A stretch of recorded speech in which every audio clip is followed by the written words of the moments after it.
पूर्व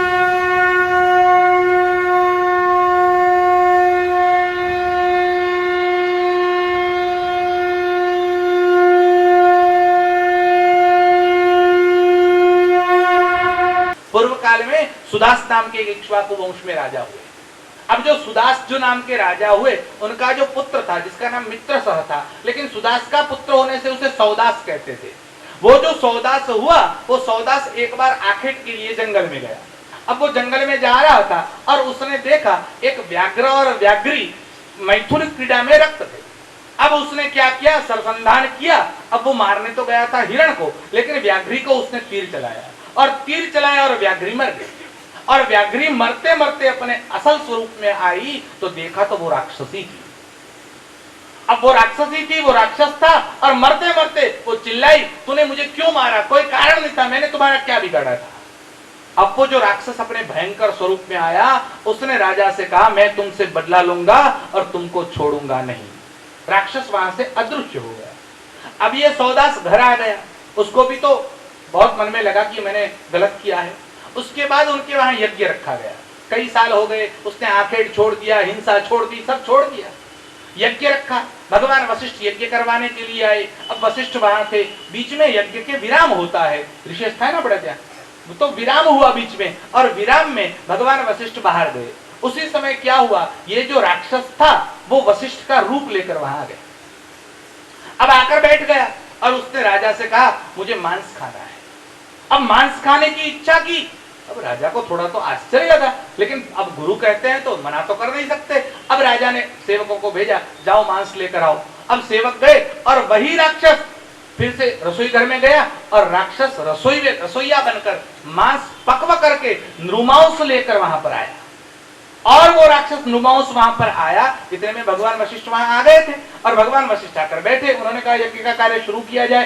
तब राजा ने कहा, 2 मिनट ठहरिए प्रभु, आपने जो मंगवाया है वो आ गया है। बोले, मैंने क्या मंगवाया? और राजा ने सुवर्ण पत्र में मांस उनके सामने रखा और कहा, आपने ही तो कहा था मांस लाओ, लीजिए। अब मांस देखा और वशिष्ठ को गुस्सा आ गया और वशिष्ठ ने कहा, तुमने ये अधम कृत्य किया है। मांस खाना नहीं, मांस से दूर रहना चाहिए और यज्ञ में मांस स्पर्श नहीं हो सकता। और तुमने तो गुरु के आगे मांस रखा है, ये तुमने राक्षस वध कार्य किया है, जा तू राक्षस हो जा। अब वशिष्ठ ने शाप दे दिया। अब राजा को लगा मैंने कुछ किया नहीं, आपने कहा मैंने मंगवाया और आप कह रहे हैं राक्षस हो जा। अब राजा ने पानी हाथ में लिया कि मैं वशिष्ठ को शाप दे दूं। देखो हमारे राजा भी इतने धार्मिक थे कि ऋषियों को शाप दे सके।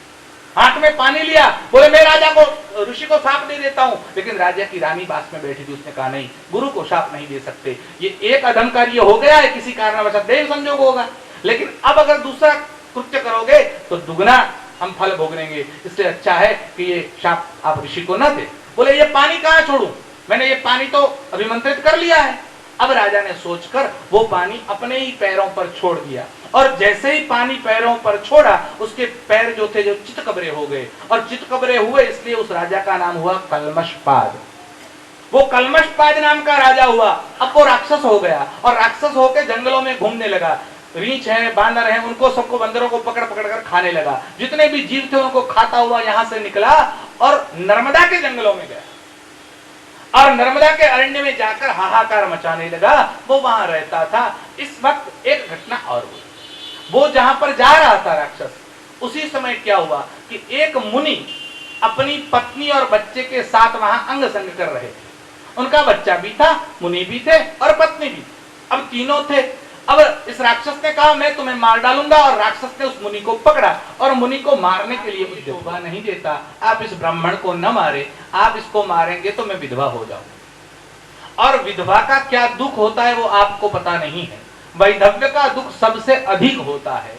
पति के अलावा पत्नी के पास कोई नहीं होता, इसलिए कोई पत्नी अगर विधवा होती है तो उससे ज्यादा क्या दुख हो सकता है उसके पास। आप मुझे विधवा बनाकर ऐसा दुख न दें। लेकिन उस राक्षस ने कुछ नहीं सुना और राक्षस जो राजा थे उन्होंने उस मुनि को मार डाला। अब जैसे ही मुनि मर गया तो मुनि पत्नी ने, ब्राह्मण पत्नी ने राजा को शाप दे दिया और राजा को कहा कि तुम्हें तो वशिष्ठ ने जो शाप दिया था उसके कारण तुम 12 वर्ष तक राक्षस योनि में रहने वाले थे, लेकिन मेरा शाप है कि तुम अब जीवन भर इसी योनि में रहोगे। एक शाप तो ये दे दिया कि जीवन भर तुम इसी योनि में रहोगे और दूसरा शाप भी दे दिया ऋषि पत्नी ने कहा कि तुम्हारी गति नहीं हो सकती। अब राजा ने कहा मैंने जब तुम्हारा एक पति को मारा, तुमने मुझे 2 शाप क्यों दिए? मैं भी तुमको शाप देता हूं कि तुम अपने पुत्र के साथ राक्षस हो जाओ। अब उसने शाप दिया तो मुनि पत्नी और उसका पुत्र दोनों भी राक्षस हो गए। अब 3 राक्षस वहां पर घूमने लगे। अब तीनों हाहाकार मचाने लगे, जो भी बंदर वगैरह था उसको खाने लगे, जीवों को त्राहित करने लगे। अब वो चलते चलते एक बरगद के पेड़ के पास आए, नर्मदा के तट पर। वो बरगद के पेड़ पर आए तो वहां एक चौथा राक्षस बैठा हुआ था। अब जो राक्षस वहां पर बैठा हुआ था, वो राक्षस वहां पर उल्टा लटक कर, उसका बेहुदा स्वरूप था, और वो उल्टा लटक कर किसी को वैसे ही हिंसा नहीं कर रहा था, लेकिन उसने इन तीनों को देखा और दूर से आवाज लगाई, बोले तुम लोग कौन हो, यहाँ क्यों आए हो? ये मेरा क्षेत्र है, इसमें तुम प्रवेश नहीं कर सकते। बोले आप कौन है, आपका परिचय दीजिए। बोले पहले तुम्हारा परिचय दो। राजा कल्मषपाद ने अपना और ब्राह्मण पत्नी का परिचय दिया। तब उस राक्षस ने कहा कि मैं मगध के राज्य में एक रहने वाला ब्राह्मण था।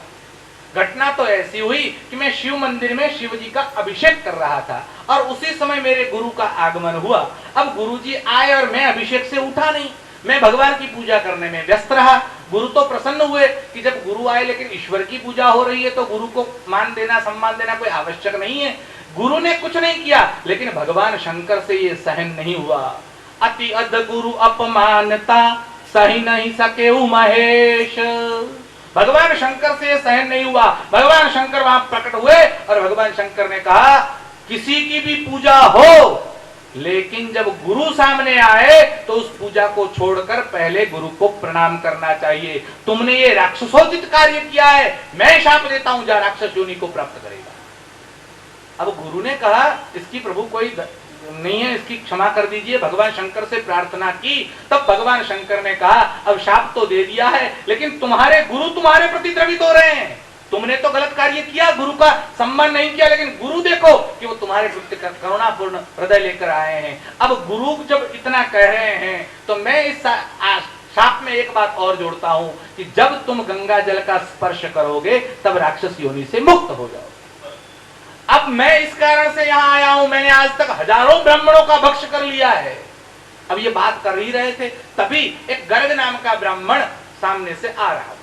उसके कंधे पर गंगा जल का घट था और भगवान का नाम स्मरण करता हुआ वो आ रहा था। ओम नमो भगवते वासुदेवाय, ओम नमो भगवते वासुदेवाय, ओम नमो भगवते वासुदेवाय, ओम नमो भगवते वासुदेवाय, ओम नमो भगवते वासुदेवाय, ओम नमो भगवते वासुदेवाय, ओम नमो भगवते वासुदेवाय, ओम नमो भगवते वासुदेवाय, बोलो ओम नमो भगवते वासुदेवाय, ओम नमो भगवते वासुदेवाय, ओम नमो भगवते वासुदेवाय, ओम नमो भगवते वासुदेवाय। ये भगवान का नाम स्मरण करता हुआ कलिंग देश का ब्राह्मण गर्ग वहां पर आ रहा था।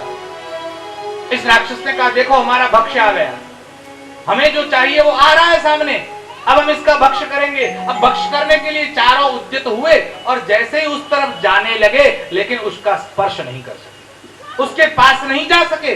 अब उनकी मर्यादा आ गई। उन्होंने कहा क्या बात है, हम पास क्यों नहीं जा सकते? अरे पास तो नहीं जाते वो तो ठीक है, लेकिन हमारे मन को आज शांति क्यों मिल रही है, हम इतने शांत क्यों बन रहे हैं? अब उस राक्षस को वाचा हुई। उसने कहा मैंने अपने गुरु से सुना था कि जहां भगवत नाम का स्मरण होता है वहां शांति होती है और वहां आपका कोई कुछ नहीं बिगाड़ सकता। इसलिए परमात्मा का जो ये नाम ले रहा है, ये नाम संकीर्तन की महिमा है। देखो हर हमेशा नाम संकीर्तन करते रहो। ओम नमो भगवते वासुदेवाय, ओम नमो भगवते वासुदेवाय, ओम नमो भगवते वासुदेवाय, ओम नमो भगवते वासुदेवाय, बोलो ओम नमो भगवते वासुदेवाय, ओम नमो भगवते वासुदेवाय, ओम नमो भगवते भगवते वासुदेवाय। ओम नमो भगवते वासुदेवाय। ये राक्षस चार होते हुए भी उस ब्राह्मण का कुछ बिगाड़ नहीं सके। अब जब चारों कुछ नहीं बिगाड़ सकते, तब उस राक्षस ने उस ब्राह्मण से प्रार्थना की, प्रभु आपका दर्शन हुआ, हमें बहुत शांति मिल रही है, आप भगवान के नाम का स्मरण कर रहे हैं और इस स्मरण से हम आपका कुछ नहीं बिगाड़ सकते, लेकिन आपके पास ये जो घट है इसमें क्या है? तो उस ब्राह्मण ने कहा, मेरे पास गंगा जल है। अरे रे, आपके पास गंगा जल है और मैं वर्षों से गंगा जल की प्रतीक्षा कर रहा हूं, प्रभु आपसे प्रार्थना है इसमें से थोड़ा गंगा जल हमें भी प्रदान करें। इस ब्राह्मण ने थोड़ा सा गंगा जल लिया, राम नाम से अभिमंत्रित किया, साथ में तुलसी का दल लिया। देखो, तुलसी और गंगा जल ये दोनों अगर मिल जाए कि दुनिया की कोई ताकत आपको कुछ बिगाड़ नहीं सकती। तुलसी के साथ अभिमंत्रित करके, अभिमंत्रित की भी जरूरत नहीं है, गंगा जल आने के बाद क्या अभिमंत्र, फिर तो मंत्र ही नहीं रहता। उन्होंने तुलसी के साथ गंगा जल लिया और उन चारों के ऊपर छिड़का, और छिटकते ही वो चार में से जो तीन थे, ब्राह्मण पत्नी, उसका पुत्र और ये गुरु के अपमान के कारण जो बना हुआ राक्षस था, ये तीनों विष्णु स्वरूप हुए, शंख चक्र गदा पद्मधारी भगवान विष्णु के समान साक्षात सामने खड़े हुए। उन्होंने ब्राह्मण को प्रणाम किया, ब्राह्मण ने उनको आशीर्वाद दिया और उनकी मुक्ति हो गई। अब जब उन तीनों की मुक्ति हुई तो राजा कल्मषपाद को लगा, मेरा क्या होगा? प्रभु गंगा जल आपने छिड़का, फिर भी मेरे ऊपर तो कोई असर नहीं हुआ, अब मेरा क्या होगा? इस ब्राह्मण पत्नी के शाप की वजह से मेरा ये अविचल राक्षस योनि में रहना तय हो गया है। तब ब्राह्मण पत्नी ने कहा, तुम चिंता मत करो, तुम्हारा भी उद्धार हो जाएगा, अभी हमारा समय पूरा हुआ है, हमें जाने दें। उन्होंने यहाँ से प्रयाण किया, तभी आकाशवाणी हुई, राजा तुम्हारा भी समय आने वाला है, तुम यहाँ से वाराणसी जाओ और 6 महीने तक गंगा स्नान करो। और तब वो सौदास राजा वाराणसी आए और 6 महीना गंगा स्नान किया, उसके बाद उनकी राक्षस योनि से मुक्ति हुई। गंगा जल लव कणिका पीता, गंगा जल की एक बूंद भी मिल जाए तो वो पावनकारी बन जाती है, ऐसी गंगा जल की महिमा है। गंगा जल साधारण नहीं, गंगा जल को पानी समझने वाला मूड है, गाय को पशु समझने वाला मूड है, ब्राह्मण को शरीर समझने वाला मूड है। ये केवल साधारण व्यक्ति नहीं है, शालिग्राम केवल पत्थर नहीं है, आप ऐसा मत समझे। तुलसी छोड़ वृक्ष नहीं है, तुलसी पौधा नहीं है, पीपल वृक्ष नहीं है, ये सब तो देवता है। और ये जो देवता है, इनके चरणों में जाना चाहिए, इनका महत्व समझना चाहिए। भगवान ने इनके ऊपर भी कृपा की। यहाँ भगवान शंकराचार्य लिखते हैं, गंगा तीरमनुत्तमं हि सकलम तत्रापि काश्युत्तमा तस्यां सा मणिकर्णिकोत्तमतया। उसमें भी मणिकर्णिका तो शिरमोर है। मणि किसे कहते हैं? जो ऊपर विराजमान होता है उसे मणि कहते हैं। ये मोक्ष लक्ष्मी की पीठ का मणि, मणिकर्णिका काशी मोक्ष लक्ष्मी की पीठ है, ये शक्ति पीठ है, इसीलिए तो वो मणि के समान है, ये मोक्ष लक्ष्मी की पीठ है। बोलिए मणिकर्णिके मात की जय।